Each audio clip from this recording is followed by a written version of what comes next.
Hello everyone. हम बात कर रहे थे रेलवे इंजीनियरिंग की। अब हम कुछ पढ़ेंगे salient features of a railway engineering कि रेलवे इंजीनियरिंग के लिए कौन कौन से हम साइलेंट फीचर्स रखते हैं। एज ऑन दिस, ये जो डेटा हमारे पास है ये हमारे पास 2009 का डेटा है, जो ये कहता है कि हमारे पास 2009 तक इंडिया में पूरा 63,327 किलोमीटर्स अब तक कवर्ड हो चुके हैं। अब हम बात करते हैं कि कौन कौन से गेज के कितने रूट अब तक कवर्ड हुए हैं। तो ब्रॉड गेज का हुआ है 49,000 लगभग, मीटर गेज का हुआ है 10,000, नैरो गेज का हुआ है लगभग 3,000 के आसपास। ये पूरा ट्रैक हमारे इंडिया में यूज़ हो रहे हैं। रूट इन किलोमीटर इतना बना है। रनिंग ट्रैक का मतलब है जो हमने रेलवे ट्रैक बनाया है, रेलवे ट्रैक के ऊपर कुछ पे ट्रेन्स रन कर रही हैं, कुछ होते हैं जो स्टेशंस के आगे हमारा ट्रैक होता है। These are not the running track. दूसरी चीज़, हम जितना भी जैसे हमारा गैरेज होता है, ऐसे ही हमारे रेलवे के लिए भी वहाँ पे मेंटेनेंस के लिए हम यार्ड्स बनाते हैं। तो यार्ड्स में जो हम रेलवे ट्रैक बनाते हैं वो भी हमारे रनिंग ट्रैक में नहीं आते। इसलिए जो हमारा रनिंग ट्रैक है वो अलग होता है। टोटल ट्रैक के किलोमीटर में ये भी इंक्लूड होते हैं, बट रनिंग ट्रैक में ये इंक्लूड नहीं होते हैं। नेक्स्ट, ये हमारी कुछ प्रोडक्शन यूनिट्स हैं जो इंडिया में हैं। जैसे हमारे इंडिया में इलेक्ट्रिक लोकोमोटिव्स या फिर जो हमारे इलेक्ट्रिक इंजन्स हैं वो कहाँ पे होते हैं। उसके बाद डीजल इंजन्स हैं वो वाराणसी में होते हैं। जो कोच होते हैं जिन्हें हम बोगी कहते हैं वो कहाँ होते हैं। देन डीजल के कंपोनेंट्स, जो छोटे छोटे कंपोनेंट्स हम यूज़ करते हैं वो कहाँ पे होते हैं। ये सारे हमारे इंडिया के प्रोडक्शन यूनिट्स हैं। नेक्स्ट, अब हम पढ़ेंगे कि अगर हम कंपेयर करें कि रोडवेज और रेलवेज में क्या अंतर है, तो सबसे पहला अगर हम देखें कॉस्ट में अगर हम देखें तो रोड में अगर हम एक सिटी से दूसरी सिटी में जा रहे हैं तो उसकी कॉस्ट बहुत ज़्यादा होगी। उसके कंपैरिजन में अगर हम रेलवे से जा रहे हैं सेम सिटीज़ के इन बिटवीन, तो उसकी कॉस्ट बहुत मिनिमल होती है। रेलवे बहुत ज़्यादा इकोनॉमिकल पड़ता है in comparison to roadways. Then second is the nature of track. Nature of track का मतलब है जो हम रोडवेज यूज़ करते हैं उसमें कभी कभी आपको ट्रैफिक मिल जाता है या फिर कभी कभी आपको गड्ढे मिल जाते हैं। गांव वगैरह में जितनी भी हमारी सड़कें होती हैं बहुत ज़्यादा गंदी होती हैं, ख़राब होती हैं, पत्थर मिलते हैं। तो वहाँ पे हमारे जो व्हीकल की स्पीड है, हमारी कार की या फिर हमारे बाईसाइकिल की या फिर मोटरसाइकिल की जो भी स्पीड होती है वो बहुत ज़्यादा रिड्यूस हो जाती है। इसके कंपैरिजन में अगर हम रेलवे ट्रैक को देखें तो railway track all over the track जो भी इन सिटीज़ के बीच में बना हुआ है वो हमेशा एक जैसा सा ही रहता है। उसमें किसी भी तरह का कोई भी डिफ़िकल्टी या फिर अंड्यूलेशन हमें नहीं मिलती है। तो इसका जो स्पीड होती है वो मेंटेन्ड रहती है। Third one is the nature of traffic. हम कभी भी अगर रोडवेज यूज़ कर रहे हैं तो वहाँ पे हमें कभी कभी बहुत ज़्यादा ट्रैफिक मिल जाता है। ऐसी जगह पे जहाँ पे क्रॉसिंग्स हैं वहाँ पे हमें बहुत ज़्यादा ट्रैफिक मिलता है। हमें वहाँ 1-2 घंटे, कभी कभी 3 से 4 घंटे आपको वेट करना पड़ता है। इसके कंपैरिजन में अगर हम रेलवेज़ को देखें तो रेलवेज़ में बिल्कुल भी ट्रैफिक नहीं होता, क्योंकि वो पहले से ही डिसाइडेड होती हैं कि कौन से ट्रैक पे कौन सी ट्रेन जानी है, कितने बजे जानी है। तो ट्रैफिक या फिर किसी भी तरह की डिलेइंग उसमें पॉसिबल नहीं होती है। Next one is stresses. जो भी हम रोडवेज बना रहे हैं उसमें जो स्ट्रेस होता है वो बहुत कम होता है। कम का मतलब है रोडवेज में जितना भी लोड होता है वो इन कंपैरिजन टू रेलवेज बहुत कम होता है, क्योंकि रोडवेज में इतना ज़्यादा वेट अलाउड नहीं होता है। अब अगर हम देखें रेलवेज में तो रेलवेज में इतनी बड़ी ट्रेन जाती है, जैसे हम मालगाड़ी देखते हैं, इतनी बड़ी ट्रेन जाती है, उस पूरी ट्रेन में पूरा सामान भरा रहता है तो वो बहुत ज़्यादा हैवी होता है। तो इसलिए उसमें स्ट्रेस कंडीशंस बहुत अच्छी होती हैं। Next one is speed. Speed अगर आप कंपेयर करो तो रेलवेज की स्पीड हमेशा ज़्यादा होती है in comparison to roadways. Roadways में हम ज़्यादा स्पीड नहीं कर सकते हैं, कुछ स्पीड की रेगुलेशंस होती हैं, ज़्यादा से ज़्यादा 120-130 किलोमीटर पर आवर ही यूज़ कर सकते हैं, लेकिन रेलवेज में 150 तक 170 तक आजकल तो हम रेलवेज यूज़ करते हैं। Next one is frictional resistance. अगर हम फ्रिक्शनल रेजिस्टेंस की बात करें तो रोडवेज में फ्रिक्शन बहुत ज़्यादा होता है, क्योंकि सेम वही है, बहुत ज़्यादा धूप हो रही है, बहुत बारिश हो रही है, तो आपको रोडवेज में चलाने में थोड़ी बहुत डिफ़िकल्टी महसूस होती है। अब रेलवेज की बात करें तो भले ही धूप हो, बारिश हो, ठंड हो, इसके ट्रैक में किसी भी तरह की कोई रेजिस्टेंस डेवलप नहीं होती है। The next one is change of track. अगर आप एक ट्रैक से दूसरे ट्रैक पे जा रहे हो तो रोडवेज में ये करना बहुत आसान होता है, लेकिन अगर हम रेलवेज की बात करें तो एक ट्रैक से जब हम दूसरे ट्रैक में जाते हैं तो उसमें बहुत सारे कंपोनेंट्स लगते हैं और उसमें बहुत सारे सिग्नल्स की ज़रूरत होती है, तो इसलिए रेलवेज में ट्रैक चेंज करना थोड़ा डिफ़िकल्ट होता है। अब बात करते हैं हम मेंटेनेंस कॉस्ट की।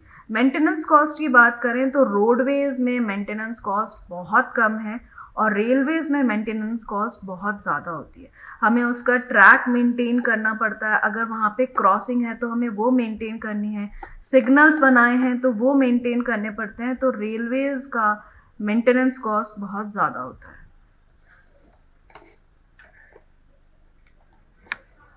अब हम सबसे इम्पॉर्टेंट चीज़ पढ़ रहे हैं एक रेलवे इंजीनियरिंग की, दैट इज़ रेलवे ट्रैक या फिर परमानेंट वे।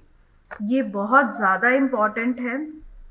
किसी भी रेलवे ट्रैक को पढ़ते हैं हम तो उसको हम परमानेंट वे क्यों बोलते हैं? सबसे पहली बात यह है कि उसको हम परमानेंट वे ही क्यों बोलते हैं।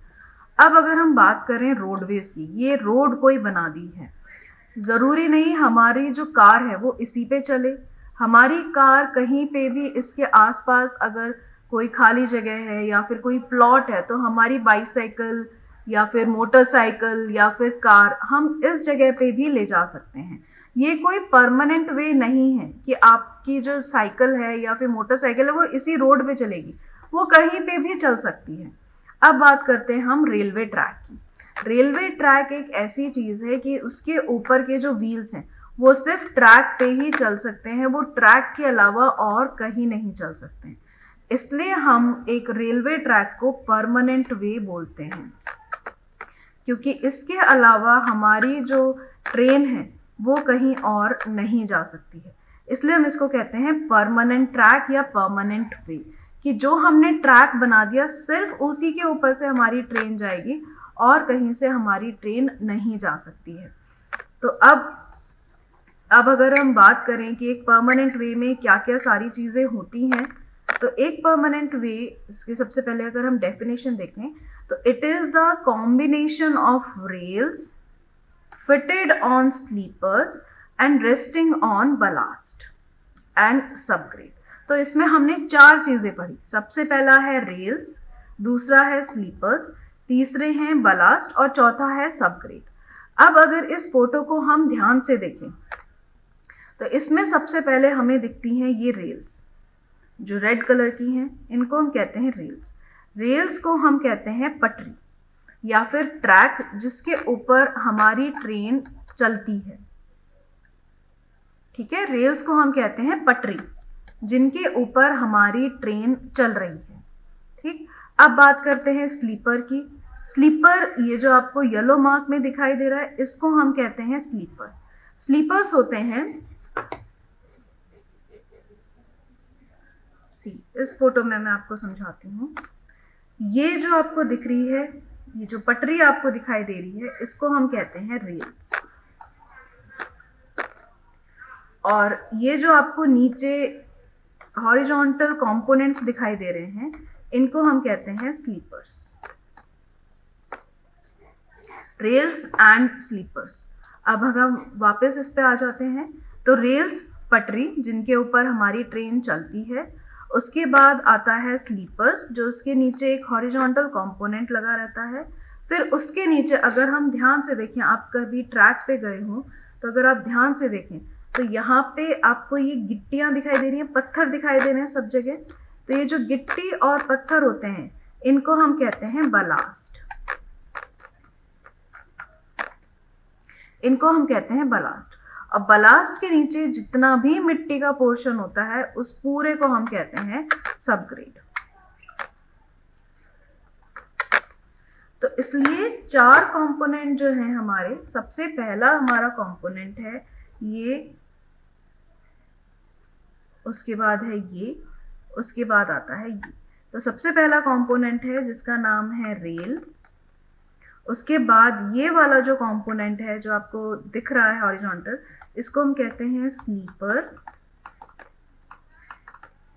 और इसके नीचे जो गिट्टी है इसको हम कहते हैं बलास्ट। ठीक है, अब हम इसकी डेफिनेशन फिर से पढ़ते हैं। इसकी डेफिनेशन ने हमें ये बोला है कि combination of rail fitted on sleeper, combination of rail जो कि स्लीपर के ऊपर फिट है, ऐसी चीज जो कि स्लीपर के ऊपर हमने फिट कर रखी है। ठीक है, एंड रेस्टिंग ऑन बलास्ट, जो कि बलास्ट के ऊपर रेस्ट कर रहा है। इस पूरे को हम कहते हैं रेलवे ट्रैक। अब इसको हम फोटो के जरिए समझते हैं। इसमें है कि रेलवे ट्रैक या रेल जो कि स्लीपर के साथ में हमने फिट कर रखा है, और ये जो फिटेड चीज है जो हमने स्लीपर करें, ये बलास्ट के ऊपर हमने केवल रख दिए, रेस्ट कर रहा है। ठीक है, तो अब अगर हम ध्यान से पढ़ें कि इसकी डेफिनेशन क्या बोलती है, तो इसकी डेफिनेशन ये बोलती है कि परमानेंट ट्रैक वो होता है जिसमें रेल होती है, रेल स्लीपर से अटैच होती है, और ये दोनों चीजें बलास्ट के ऊपर केवल रखी जाती हैं। और ऑब्वियसली क्योंकि सबसे नीचे मिट्टी होती है तो इसको हम सॉइल भी कहते हैं या फिर सबग्रेड कहते हैं।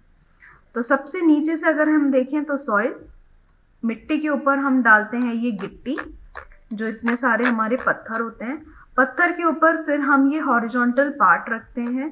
ये कंक्रीट का भी हो सकता है और स्टील का भी हो सकता है या टिम्बर का भी हो सकता है। पहले कभी अगर आप देखें तो टिम्बर के भी होते थे। तो उसके ऊपर हम रखते हैं स्लीपर, और स्लीपर से जो अटैच होता है, जो हमारी पटरियां होती हैं, उनको हम कहते हैं रेल। इस पूरे कॉम्बिनेशन को हम कहते हैं रेलवे ट्रैक या फिर परमानेंट वे।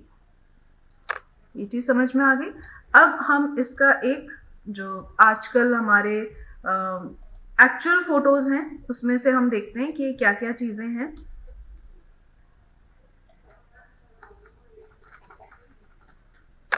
तो सबसे पहले अगर हम देखें तो ये होता है स्लीपर, ये होती हैं रेल जो हमारी ट्रैक होती हैं, दिस वन, इसको हम कहते हैं रेल। इसके नीचे जो ये पार्ट आपको दिख रहा है, दिस वन, ये जो आपको टिम्बर के दिखाई दे रहे हैं, इसमें स्टील के दिखाई दे रहे हैं, ये, इनको हम कहते हैं स्लीपर। इसके नीचे जो गिट्टी है, ये जितनी भी गिट्टी है, इन गिट्टियों को हम कहते हैं बलास्ट। ठीक है, तो ये सारे, इस पूरे कॉम्बिनेशन को हम कहते हैं एक परमानेंट वे।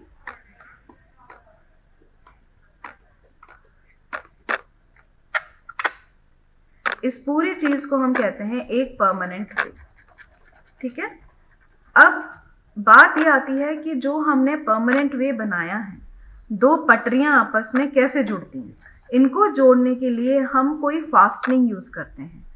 जैसे इस फोटो में आपको दिखाई दे रहा होगा, इसमें हमने दो ट्रैक्स को जोड़ने के लिए ये फास्टनिंग यूज करी है। जो भी हम फास्टनिंग यूज करते हैं उसको हम कहते हैं फिश प्लेट।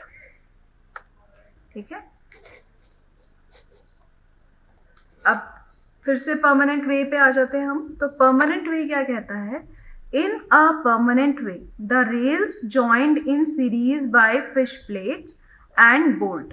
जो भी दो पटरियां होती हैं, जैसे एक पटरी है, ये दूसरी पटरी है, तो इनको आपस में हम फिश प्लेट के जरिए ऐसे जोड़ते हैं।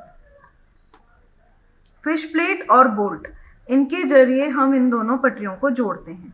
तो एक परमानेंट वे में जितनी भी रेल्स होती हैं वो आपस में फिश प्लेट और बोल्ट्स के ज़रिए जुड़ी रहती हैं। फिर इनको नीचे हम स्लीपर के साथ में अटैच करते हैं। स्लीपर जो एक हॉरिजॉन्टल पोजीशन होती है, उनको हम कहते हैं स्लीपर।